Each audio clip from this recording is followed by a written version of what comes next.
মাহে রমজানের প্রতি ঘন্টা মিনিট সেকেন্ড হীরামণি মুক্তার মতো, এক এক সেকেন্ড দামি, এক এক মিনিট দামি, এক এক ঘন্টা দামি, প্রতিটা রাত অনেক দামি, প্রতিটা দিন অনেক দামি। রমজান একজন ইমানদার যেন আখিরাত সাজাইতে পারে, জান্নাত অর্জন করতে পারে, তার শ্রেষ্ঠতম সুযোগ রমজান মাস।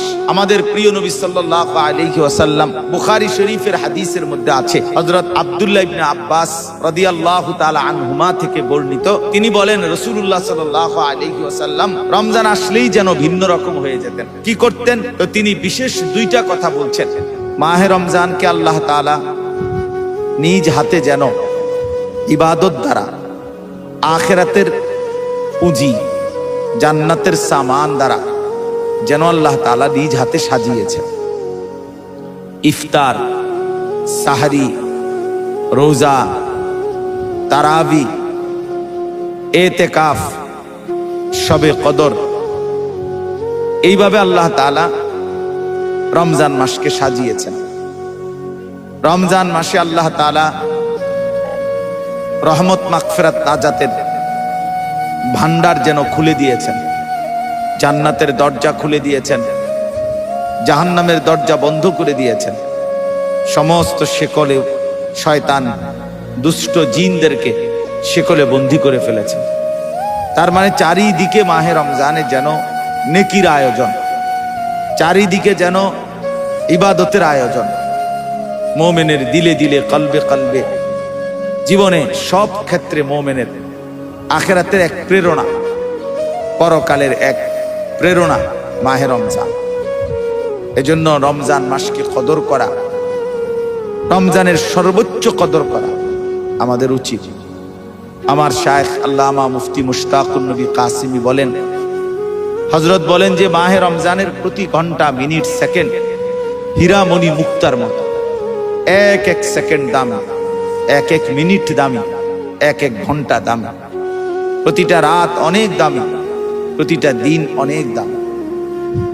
সাহাবায়ে কেরামের জামানা থেকে সর্বযুগের বুজুর্গ, আল্লাহওয়ালা, ইমানওয়ালা, আমলওয়ালারা, আখিরাতের প্রত্যাশী যারা, জান্নাতের আকাঙ্ক্ষা যাদের, তারা মাহে রমজানকে আলাদাভাবে কদর করতেন। মাহে রমজানের ইবাদতের জন্য, মাহে রমজানের বন্দেগীর জন্য খুব মেহনত করতেন। পুরা রমজান জুড়ে কোরআনুল করিমের তিলাওয়াতের যেন জোয়ার বইত, কোরআনুল করিমের তিলাওয়াতের এক জোয়ার বইত। রাতে দিনে আসলাফ ও আকাবির কোরআনুল করিমের তিলাওয়াতে ডুবে যাইতেন, আল্লাহ তাআলার জিকির ইবাদতের মধ্যে ডুবে থাকতেন। সাথে সাথে রমজানের শেষ দশক নবী সাল্লাল্লাহু আলাইহি ওয়াসাল্লাম, সাহাবায়ে কেরাম এবং সর্বযুগের ইমানদাররা শেষ দশককে আরো বেশি গুরুত্ব দিতেন।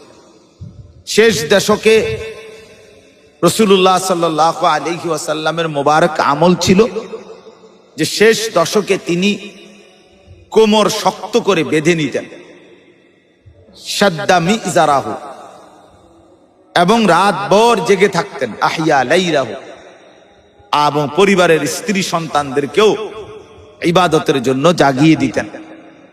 অর্থাৎ শেষ দশক যেন ইবাদতের জন্য, আমলের জন্য, নেকি অর্জনের জন্য অস্থির হয়ে যেত। এই ছিল সব যুগে আমল।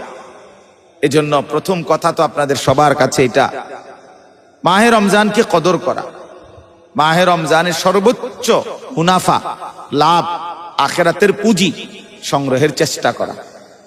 আর বিশেষ করে শেষ দশক চেষ্টা করা আল্লাহর ঘর মসজিদে রমজানের শেষ দশকের এতেকাফ করা। নিঃসন্দেহে এতেকাফ অনেক দামি মুবারক আমল। রাসূলুল্লাহ সাল্লাল্লাহু আলাইহি ওয়াসাল্লাম বলছেন মুতাকিফের ব্যাপারে, ইয়াতাকিফুজ যুনুব, এতেকাফকারী সমস্ত গুনাহ থেকে বিরত থাকে। ওয়ায়ুজজা লাহু মিনাল হাসানাত কাআমিলিল হাসানাতি কুল্লিহা, এবং বাহিরে থাকলে যত নেক আমল সে করতে পারত, এতেকাফের কারণে করতে পারে নাই, কিন্তু তবুও আল্লাহ তাআলা তাকে সমস্ত বন্দিগি যা করা সুযোগ ছিল সেই সবগুলো বন্দিগির নেক আমলের সওয়াব এতেকাফকারীকে মসজিদে থাকা অবস্থাতেই আল্লাহ তাআলা দান করবেন। তাইলে এটা অনেক বড় ফজিলত, আল্লাহর ঘরের এতেকাফ করা, শবে কদর তালাশ করা। শেষ দশকের বেজর রাত্রি 21, 23, 25, 27, 29 এই বেজর রাত্রিগুলোতে রাত্রিভর জেগে দোয়া, কান্নাকাটি, জিকির, তেলাওয়াত, মুনাজাত, চোখের পানি ফেলে আল্লাহ তাআলার কাছে শবে কদরের আশায়, শবে কদরের নেকির আশায় রাত জেগে ইবাদত করা, এটা একজন মুমিনের জন্য উচিত। সর্বোপরি কথা হলো, রমজান একজন ঈমানদার যেন আখিরাত সাজাইতে পারে, জান্নাত অর্জন করতে পারে, তার শ্রেষ্ঠতম সুযোগ রমজান মাস। আমাদের প্রিয় নবী সাল্লাল্লাহু আলাইহি ওয়াসাল্লাম, বুখারী শরীফের হাদিসের মধ্যে আছে, হযরত আব্দুল্লাহ ইবনে আব্বাস রাদিয়াল্লাহু তাআলা আনহুমা থেকে বর্ণিত, তিনি বলেন রাসূলুল্লাহ সাল্লাল্লাহু আলাইহি ওয়াসাল্লাম রমজান আসলেই যেন ভিন্ন রকম হয়ে যেতেন। কি করতেন? তো তিনি বিশেষ দুইটা কথা বলছেন হযরত আব্দুল্লাহ ইবনে আব্বাস। এক নাম্বার হলো, রমজান মাসে আল্লাহর নবী সাল্লাল্লাহু আলাইহি সাল্লাম খুব বেশি কোরআনুল কারীম তেলাওয়াত করতেন। হযরত জিবরাইল আলাইহিস সালাম রমজানের প্রত্যেক রাত্রিতে নবী সাল্লাল্লাহু আলাইহি ওয়াসাল্লামের কাছে আসতেন এবং প্রতি রাত্রিতে পূর্ণ কোরআন যেটুকু পরিমাণ নাজিল হয়েছিল, পুরা কোরআন অতটুকু জিবরাইল একবার নবীজিকে শুনাইতেন, নবীজি একবার জিবরাইলকে শুনাইতেন। এভাবে প্রতি রাতে ফায়ুদারিসুহুল কোরআন, কোরআনুল কারীমের দাওর উভয়ে করতেন, উভয়কে পূর্ণ কোরআন শুনাইতেন। দুই নাম্বার হলো আল্লাহর নবী সাল্লাল্লাহু আলাইহি ওয়াসাল্লামের দান সাদাকা। হযরত আব্দুল্লাহ ইবনে আব্বাস রাদিয়াল্লাহু তাআলা আনহুমা বলেন, রমজান মাসে নবী সাল্লাল্লাহু আলাইহি সাল্লামের দান সাদাকা অত্যধিক পরিমাণে বেড়ে যেত। রমজান মাসে নবী সাল্লাল্লাহু আলাইহি ওয়াসাল্লাম খুব বেশি দান সাদাকা করতেন। অতএব আমাদেরও উচিত কোরআনুল কারীমের সর্বোচ্চ তেলাওয়াত চেষ্টা করা এবং দান সাদাকা করার চেষ্টা করা। রাসূলুল্লাহ সাল্লাল্লাহু আলাইহি ওয়াসাল্লামের দান সাদাকার বিষয়ে হযরত আব্দুল্লাহ ইবনে আব্বাস বলেন, ফালা রাসূলুল্লাহ সাল্লাল্লাহু আলাইহি ওয়াসাল্লাম আজওয়াদু বিল খাইরি মিনার রিহিল মুরসালা। অবারিত বাতাস বইতে গিয়ে যেমন কাউকে বাদ দেয় না, সবার গায়েই বাতাস বয়, ঠিক আল্লাহর নবী সাল্লাল্লাহু আলাইহি সাল্লামের দান সাদাকা এরকম সকলের মাঝে বিস্তীর্ণ হতো, সবার মাঝেই তিনি দান করতেন, সাদাকা করতেন।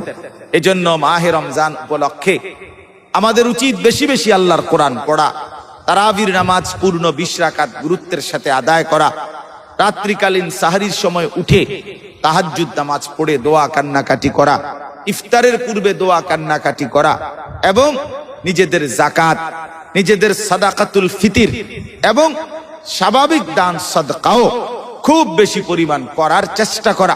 মুমিন হিসাবে, আখিরাতের প্রত্যাশী হিসাবে এটা আমাদের জন্য উচিত, আমাদের জন্য উচিত।